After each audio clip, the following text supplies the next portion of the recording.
excited. I know I saw some of the teachers that I'm fortunate to work with often telling me about new ideas they want to try in their classroom, new colleagues they've met in other districts or in other organizations, and that's what this is all about. It truly is. Blakely and I were glowing a little bit right before this and talking about how much the feeling that we get is empowerment, because so much of what early childhood sometimes lacks is this ability to come together and have this time to learn and listen to research. And I talk a lot at the schools and with our staff too, is it takes obviously a community effort to communicate and talk about all these good things that we're learning about, but really that relationship with the teacher and the parent is so critical, because that's where the most of the trust is. And for you to be able to talk about all of this in a way that you feel confident and empowered to talk about it, and with your colleagues and teams at your schools and organizations as well, is really what's going to help us ensure that what we know is best for kids is actually going to happen in the classroom. And when we don't have integrity with that, that's when it becomes rather challenging. So very excited to be here, and of course a value of educators and professionals is to make sure that we have time for reflection. And so the closing today is just really an opportunity to reflect upon the various sessions that we were able to participate in today and share some of the highlights. So we literally took your feedback and tried to synthesize a higher level thinking process and then synthesize what was said to make sure that even though you weren't able to attend every session, although it is videotaped, you are going to be able to hear a little bit about what the takeaways were and what the reflections were for those sessions. So I'm fortunate. I'm going to go ahead and start with Chip Donahue talk with us about rethinking screen time. So participants learned a lot, and especially after Diane's great keynote, it was a great way to kind of dive back into technology.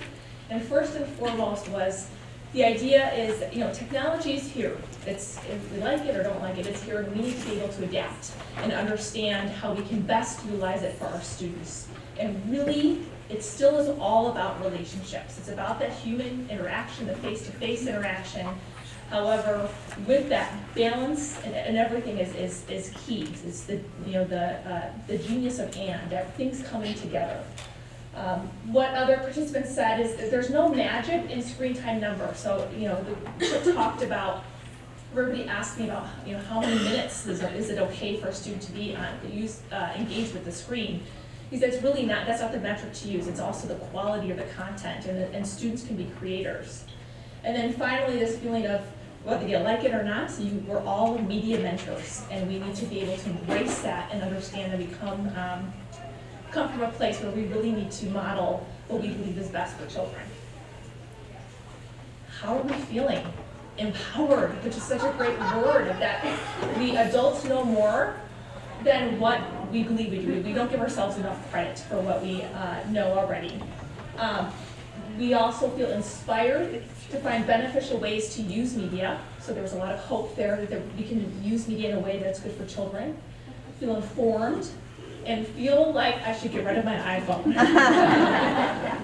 Don't feel guilty, that's not okay either, so balance piece. And then finally, what are you going to take away?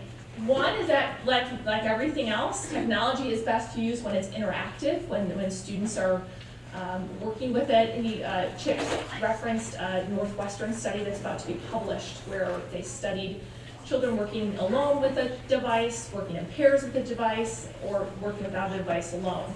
And I think everybody in the room predicted what the outcome would show, and that the students in pairs, because of the interaction, these are kindergartners, actually benefited most from that time with the technology.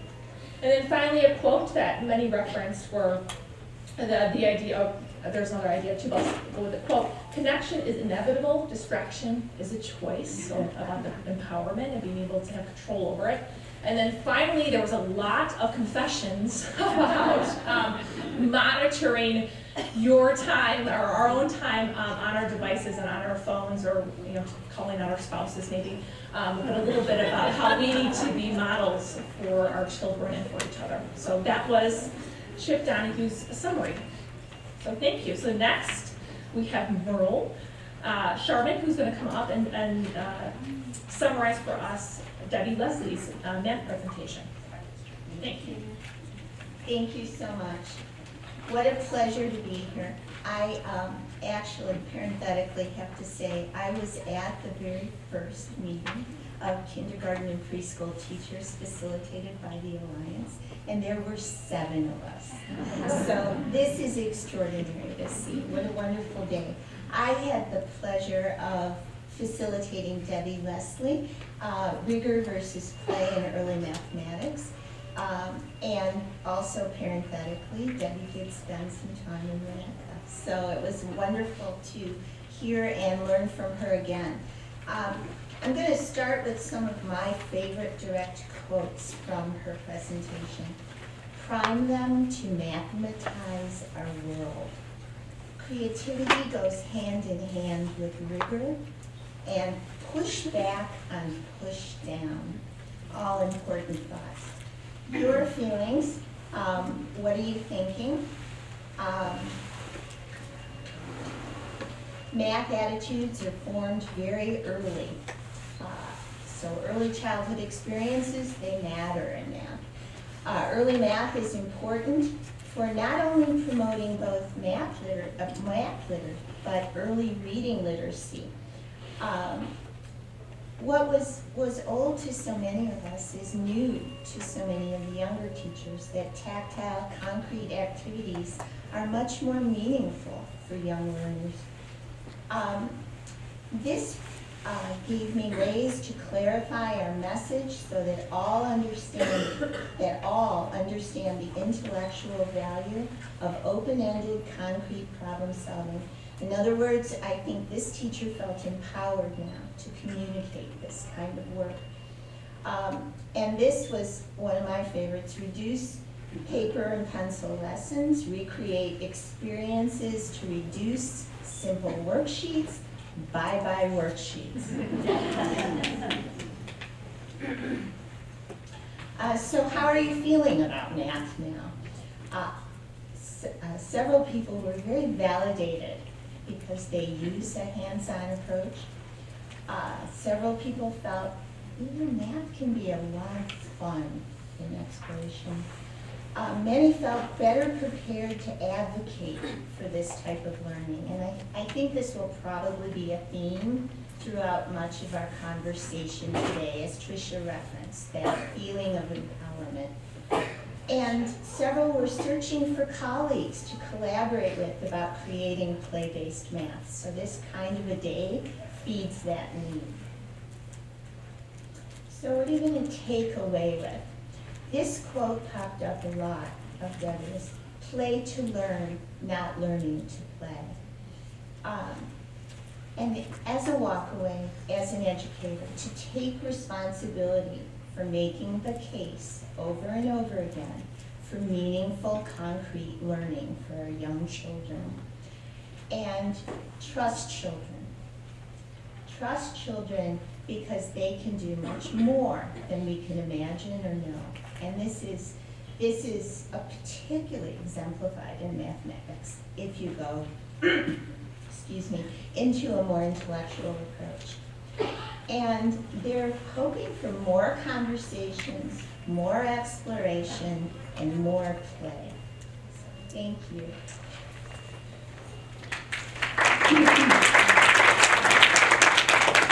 And now Kendra Wallace will come up to talk about Diane Levins.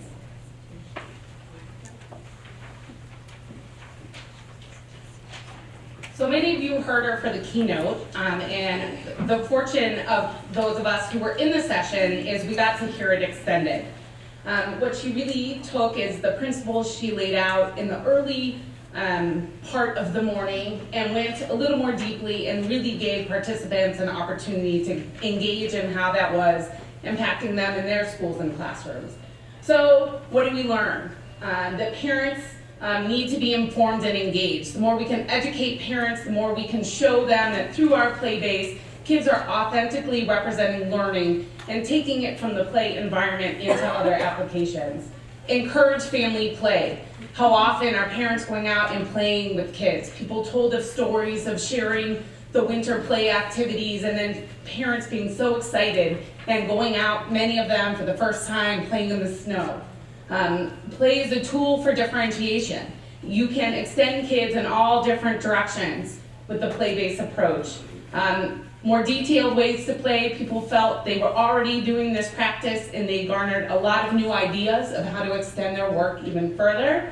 And play needs to involve, which goes along with that, play versus imitation philosophy, and that how are we really getting kids to authentically play, make new ideas, versus just emulating what they see on a screen or at home. How do they take it, extend it, and make it their own?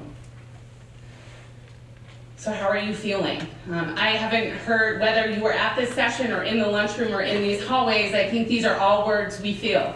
Encouraged that others are thinking like we are, encouraged that play-based is finding its way back in an era of Common Core, motivated to go out and advocate for the work that we're doing, what we believe in, motivated to keep doing and learning more, validated, empowered. That was a word we kept seeing again and again in the feedback. People really felt empowered by their colleagues and by the words of Dr. Levin. Affirming the current work, but highlighting new opportunities, hopeful and grateful. The gratitude that kept coming through along with the empowered people really came here today and felt that high five for all the hard work that you're doing, and that it is really solidly based in practice and research, and others believe in it as strongly as you. And then what are we going to take away? Play-Doh was the big one. In full confession, it was in what we learned too, but we thought it was better in takeaway. Play-Doh you take with you in the little Ziplocs that sticks in your car. Show parents through education, workshops, and modeling. There was a lot of conversation about how best to teach parents about play. Get them to play.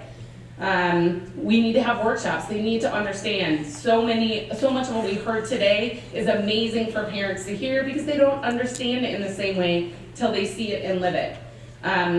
Keep staff playing. When's the last faculty meeting that had Play-Doh? It's really important that you emulate, someone's going to say right here, but when is the last time that the faculty played together in the same way that you encourage your kids to play together to learn about new things? And imagination, use it. So those were the big takeaways. So I'm now Debra Gaetano. I'm going to pass it on to talk about essentials of pretend play and academic achievement. Thank you, Kendra.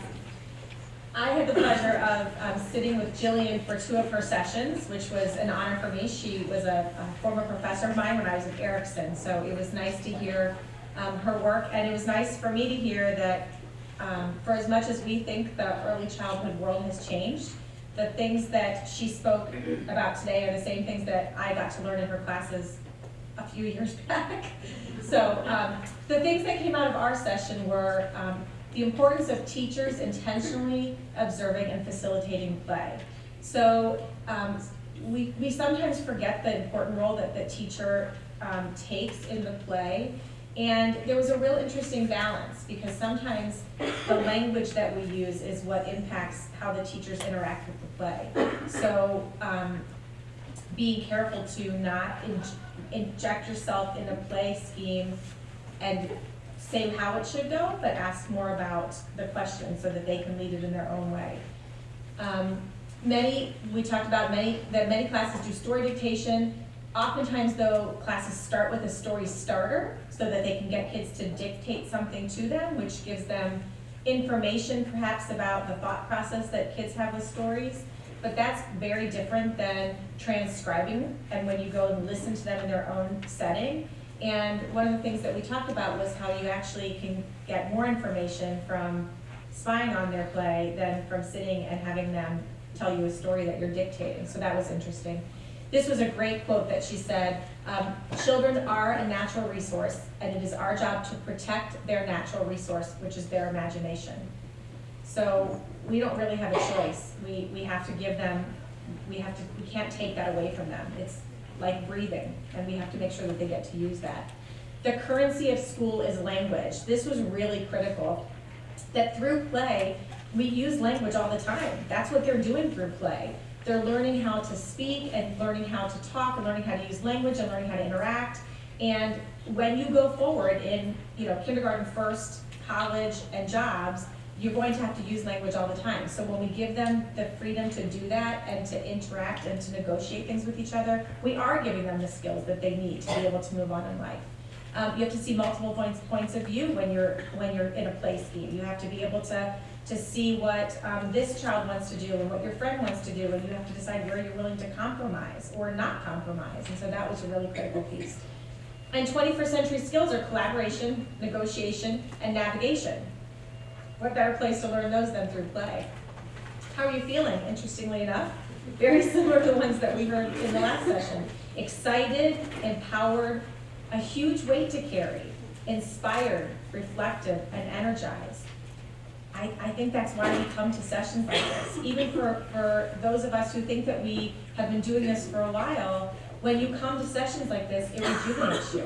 It helps you to go back to your classroom or to your staff and have that extra push to say, are we doing right by kids? And if not, what can we do better by kids? Which is what we're here for. What are you going to take away? I'm going to be more of an observer to help bridge growth in the classroom. I'm going to extend play, but differently than I've done before. I usually add to their play, like, could you add some pandas, or how about a garage in that house? That's my plan. It's not necessarily what their plan is. So let them proceed with their plan. We have to teach the children that are in front of us. Jillian this was really important to her because we had a conversation about, the kindergarten teachers really want this, or the first grade teachers really want this. And to her point, you get to teach what you have. And if you do right by what you have, they will be fine when they hit kindergarten. 3 days before kindergarten, you're going to teach them how to walk in a straight line, by all means, go for it.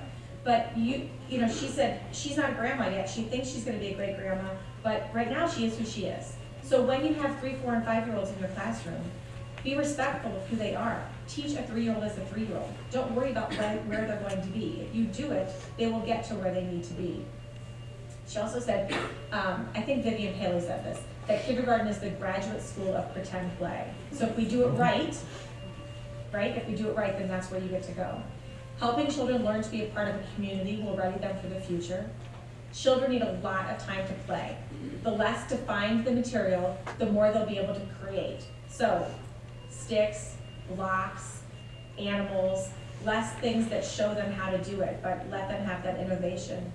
And again, innovation, creativity, problem solving, and initiation. One of the things that was left out of here, which I thought was pretty critical, was a lot of Jillian's work is in listening to the stories that children share. And if you listen to what they say, you really have an opportunity to learn everything that they know and usually everything they want to be. And so to me, I think to be willing as a teacher to sit in the silence of your classroom and take the time to let the class be, set up an environment where it can, and then just soak it in, and we'll find out everything that we need to know about our little kiddos. So. It must be Kathy Harvey.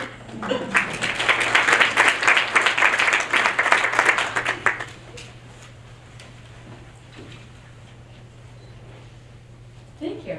I had the delight of spending 2 sessions this morning with Debbie and Patricia as they took us through a series of slides using contemporary art as well as contemporary children's art as inspiration to show us that art should not be intimidating.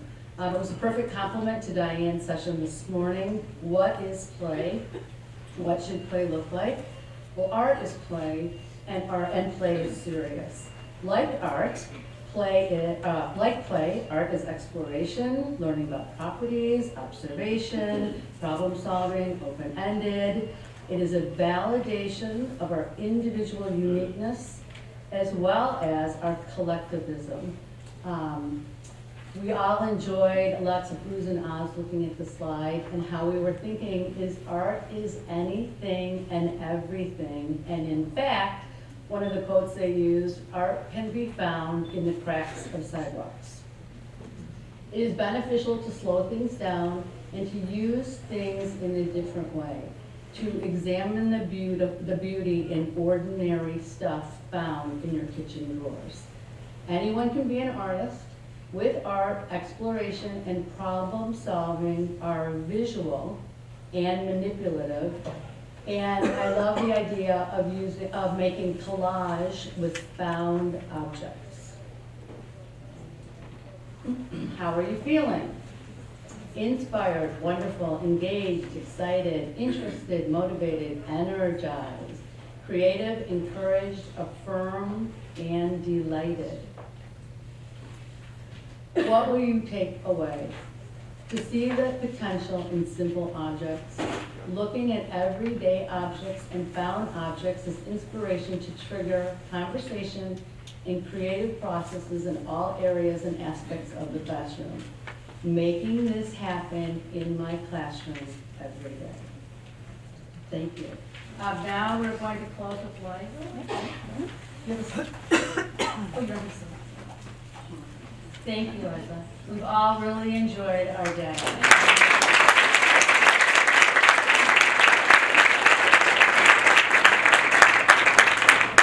Thank you so much. It's so validating to hear how empowered everyone feels. And I hope that you will continue to share these messages and advocate on behalf of the young children in your care. It's been such a wonderful day. And I just have a few remarks in closing, but is there any burning issues or questions that people would like to say before we wrap things up? It's been a long, inspiring day. Yes, Mary? It's evident that the planning that went into this is very, very clear. It's very obvious that all is so.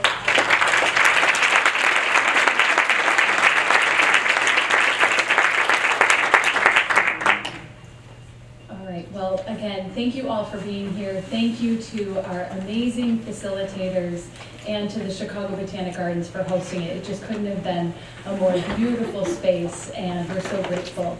I just have a few reminders. First, this is not the end of our conversation. Next week, a week from today, we will be hosting a summit synopsis online, and you can join us next Thursday from 3:30 to 4:30. And you can participate online, and there's more information in your packets. I hope that you will take time before you leave today to fill out the final evaluation, and you will see the last question on that evaluation form. We're collecting questions that will help to fuel the summit synopsis, so we hope that you will continue to be engaged in that way. And then also, you can form your own conversations and kind of next steps. I know that there's a conversation that Debra Gaetano is hosting next week, bringing together the educators in the community of Glencoe, and I think that that's a wonderful model that we can all have within your schools or within your towns and communities to be able to, after you have some time to really think about the messages shared today, to further the collaboration and the communication.